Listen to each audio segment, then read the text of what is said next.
Incredible pilot, Charles Carpenter. The Hook.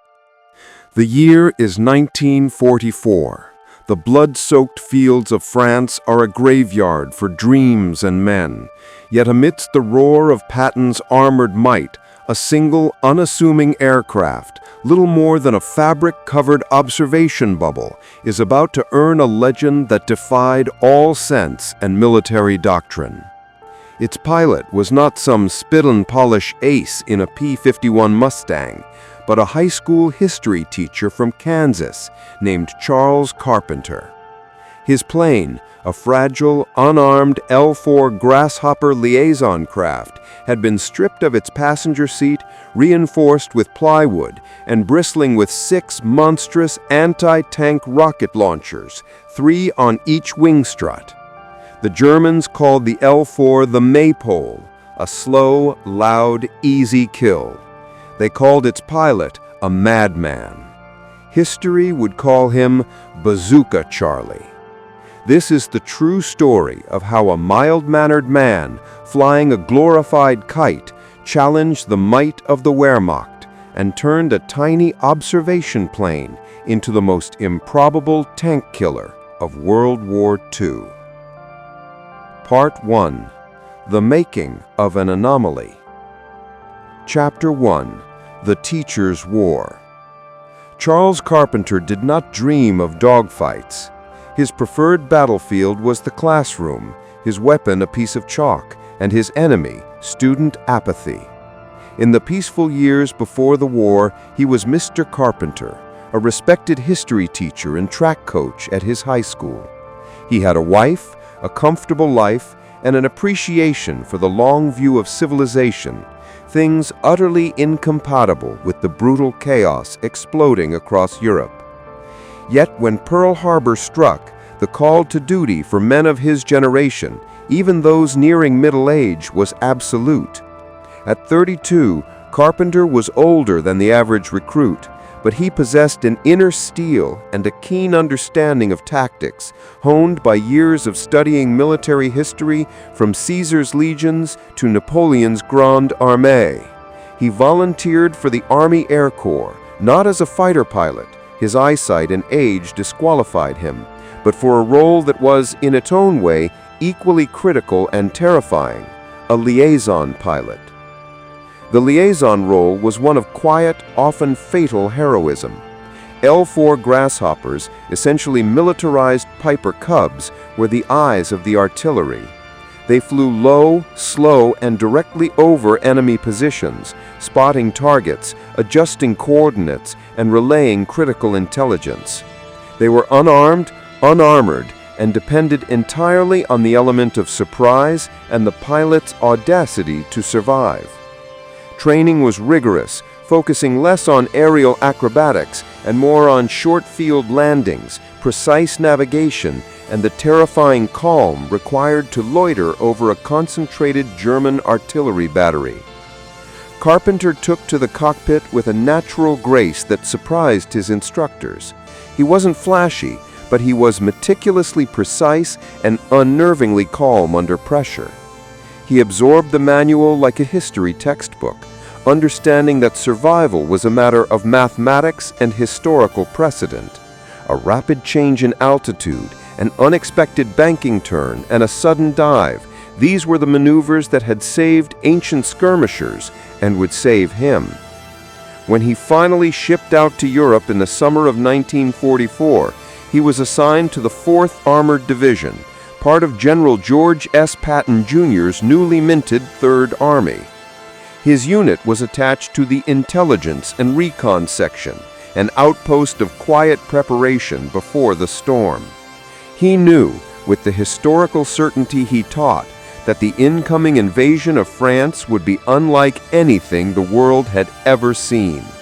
He also knew his little L-4 was nothing more than a clay pigeon, and the Germans were excellent shots. Chapter 2. The Fire of the Breakthrough. The Allied breakout from the beaches of Normandy, codenamed Operation Cobra, was meant to be swift and decisive. Patton's Third Army, unleashed, was to cut through the German lines and race across France. Carpenter's role immediately became crucial. As the armored columns advanced at breakneck speed, maintaining communication, spotting concealed anti-tank guns, and correcting the fire of the massive 105mm artillery batteries became a continuous, high-stakes endeavor. His first weeks were a blur of nervous strain and adrenaline-fueled flights. The L-4, affectionately nicknamed the Maypole by the Germans due to its antenna wire giving it the look of a celebration pole, had a cruising speed of barely 85 miles per hour. Flying low, Carpenter could see the faces of the German soldiers, the muzzle flash of their 20mm anti-aircraft cannons, and the terrifying slow-motion ballet of tracer rounds streaking past his fragile wings. Once, while spotting a camouflage battery near Avranches, a burst of flak perforated the fabric of his lower wing and grazed the cowling. He landed, patched the holes with duct tape and chewing gum, standard L-4 repair materials, and was back in the air within the hour. Survival, he quickly realized, was not about avoiding danger, but mastering its rhythm. It was during the push toward the River Seine that Carpenter faced his first crisis of conscience, a moment that would fundamentally change his approach to the war. He was circling a small French village that the tankers suspected was sheltering a company of German Panzergrenadiers. As he reported the coordinates, a German half-track, mounted with a deadly machine gun, rolled into the main square. Carpenter watched, helpless, as a few shells from the American artillery fell short, forcing the half-track to take cover, but not destroy it. The crew of the half-track, now aware of his presence, began methodically aiming their weapons skyward. He was too slow, too high, and his hands were empty. He could only dive, report the position again, and pray the next volley of 105s was accurate. The thought hammered him. I can see them, I can pinpoint them, but I cannot stop them. The history teacher, accustomed to detached observation, was overcome by a desire for direct action. He landed back at the forward airfield that evening, his mind racing. The casualties were mounting. The Germans were masters of concealment. To win, to truly protect the boys on the ground, the eyes of the artillery needed teeth. Chapter 3. The Birth of the Rosie the Rocketeer. The idea was not entirely new, but applying it to the L-4 was pure madness. During the Normandy landings, a handful of American infantry units had utilized the M1A1 Bazooka, a powerful anti-tank rocket launcher with surprising effectiveness. The weapon was light, shoulder-fired, and capable of punching through the thick armor of a Panther tank. It was an infantry weapon, not an air armament. Carpenter began to sketch. He had a few days of relative downtime as the main force reorganized. He approached Sergeant Major Paul Bohlenbacher, a gruff, practical mechanic who regarded the L-4s as annoying insects that needed constant maintenance. "Sergeant," Carpenter began, unfolding his sketch, "I need 6 bazookas mounted on the struts of my plane." Bohlenbacher stared at the sketch, then at the mild-mannered pilot, then back at the sketch. "Sir, with all due respect, that's insane. The L-4 is a spotting plane. Its fabric and sticks, the recoil, the weight, the drag, it'll shake itself apart or stall, or both." Carpenter was persuasive, drawing on his historical knowledge of innovation under pressure. "Necessity is the mother of invention, Sergeant. The Germans aren't expecting air attack from a grasshopper. The element of surprise is our only armor. We don't fire them all at once, we ripple them. We mount the launch tubes empty, then load the rockets just before flight to minimize ground exposure." He explained the physics. The M1A1 bazooka produced little to no perceptible recoil because the exhaust gases vented directly out the back of the tube. The drag was the main issue, but Carpenter argued that a slight reduction in speed was a fair trade for a 6-fold increase in offensive capability. Sergeant Bohlenbacher, initially skeptical, was eventually won over by Carpenter's quiet determination and the sheer glorious audacity of the plan. Using scrap metal, wire, and ingenuity, they jury-rigged a system.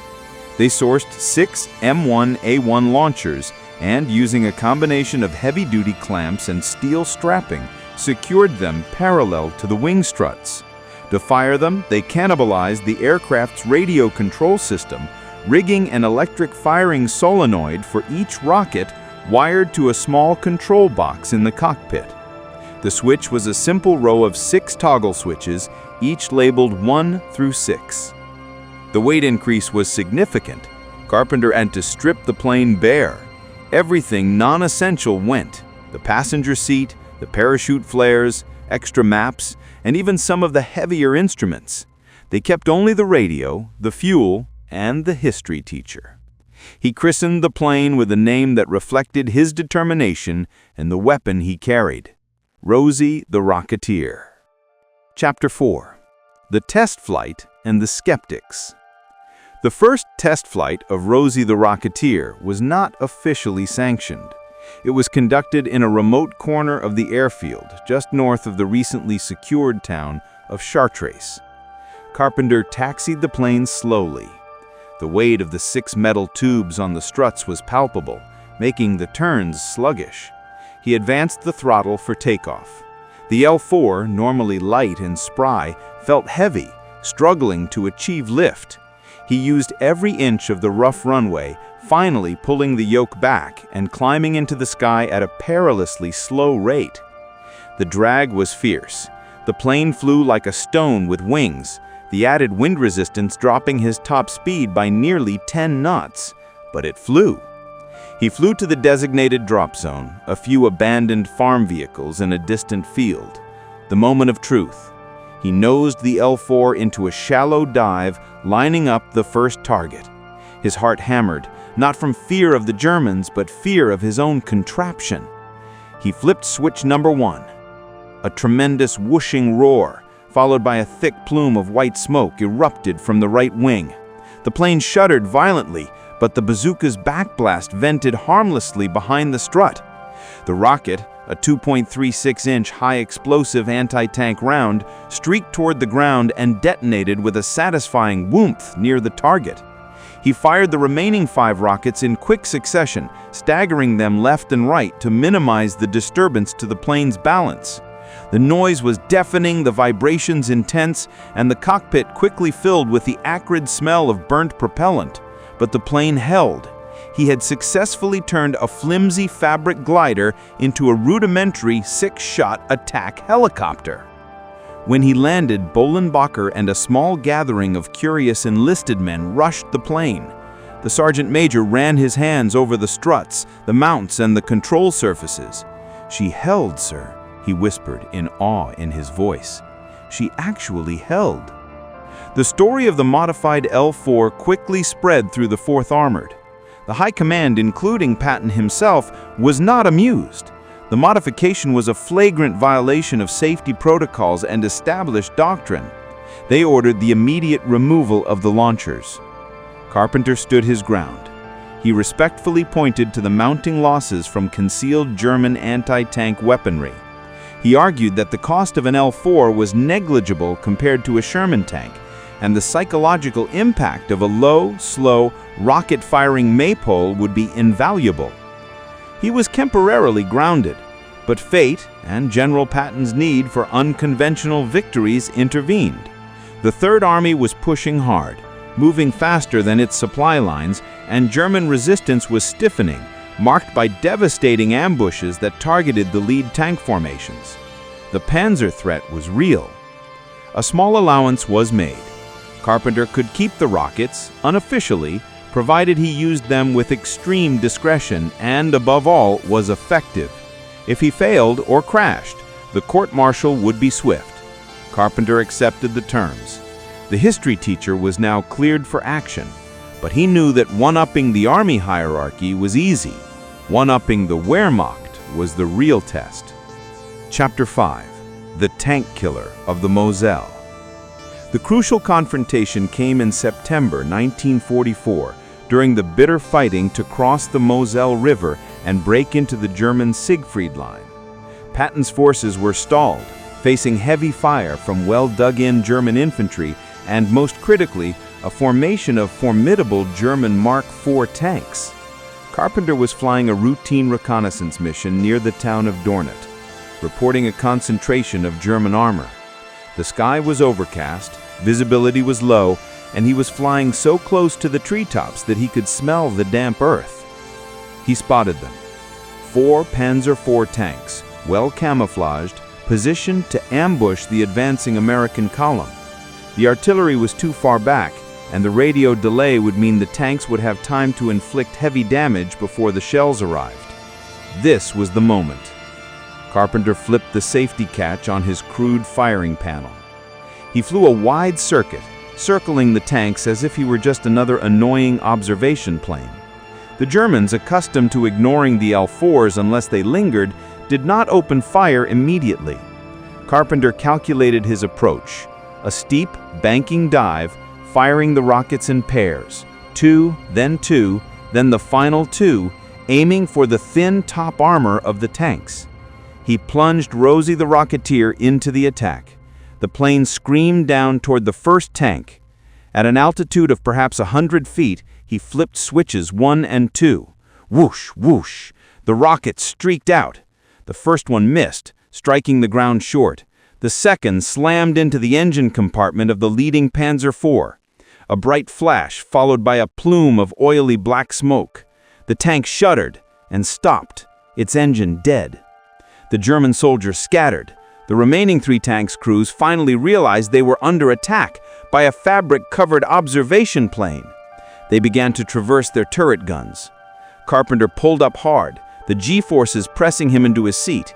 He banked the L-4 sharply, coming around for a second pass, this time targeting the tank crewed by the most immediate threat. He aimed, his sight was a piece of grease pencil on the windshield, and flipped switches 5 and 6. Whoosh, whoosh. One rocket hit the hull of the third tank, tearing through its side plating and causing a secondary explosion. The fourth tank, its commander panicked, began to rapidly reverse, driving into a ditch and becoming immobilized. Carpenter, his mission accomplished, executed a dramatic evasive corkscrew maneuver and flew low along a ridgeline until he was out of German firing range. He landed, the smell of burnt cordite clinging to his clothes. He had destroyed or neutralized 4 German tanks in a single, utterly unbelievable sortie. The first pilot in the entire U.S. military to be credited with a tank kill flying an L-4 Grasshopper. The ground forces, arriving minutes later to find the disabled panzers and the stunned German soldiers, radioed back a simple, electrified message. Bazooka Charlie came and visited us. Explodes. The news of Bazooka Charlie spread like wildfire through the entire Allied expeditionary force. The story was too improbable, too defiant of the odds to be ignored. Charles Carpenter, the humble history teacher, was suddenly a legend. The legend grew with every sortie. Over the next month, as the fighting intensified, Carpenter flew daily, never once missing an opportunity to unleash his unusual arsenal. His L-4 was patched, repainted, and constantly serviced by Sergeant Ballenbacher, who now regarded Rosie the Rocketeer as a holy relic. In a single week of intense combat near the German border, Carpenter was credited with a confirmed kill on a Mark IV German tank, the destruction of 2 armored cars, the neutralization of 2 German locomotive engines, preventing them from delivering supplies, the annihilation of numerous sniper and machine gun nests. He flew with a reckless courage that shocked his fellow pilots. He would approach German formations so closely that his rocket blasts would momentarily rattle the L-4's airframe. The Germans began to take his threats seriously, assigning dedicated anti-aircraft teams to hunt the infuriatingly slow and lethal airplane. In a daring mission to silence a 20mm flak battery that was pinning down a platoon of infantry, Carpenter flew straight at the guns, dodging the burst of fire, and destroyed the entire position with 2 well-aimed rockets.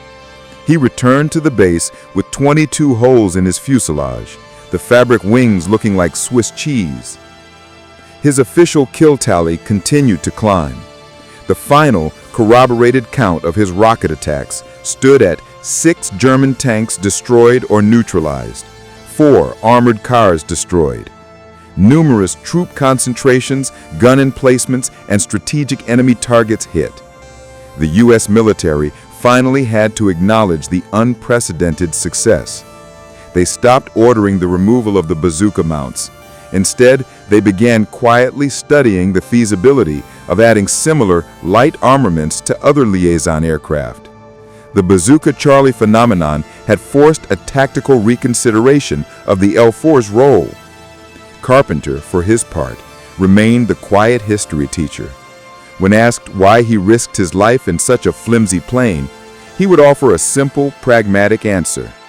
"I knew where they were. My job was to tell the boys where they were. But if I could do more, well, I had to.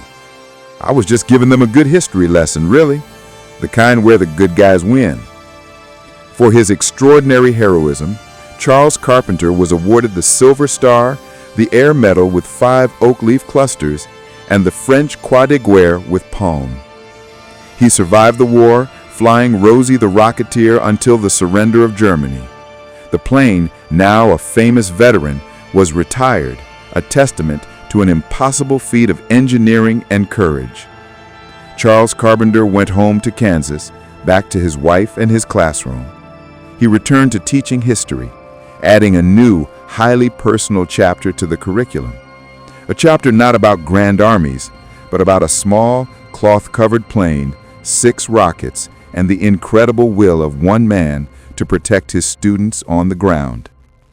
The legend of incredible pilot Charles Carpenter, the history teacher who became the most unlikely tank ace of World War II, was secured, forever the embodiment of American ingenuity and quiet, astonishing bravery.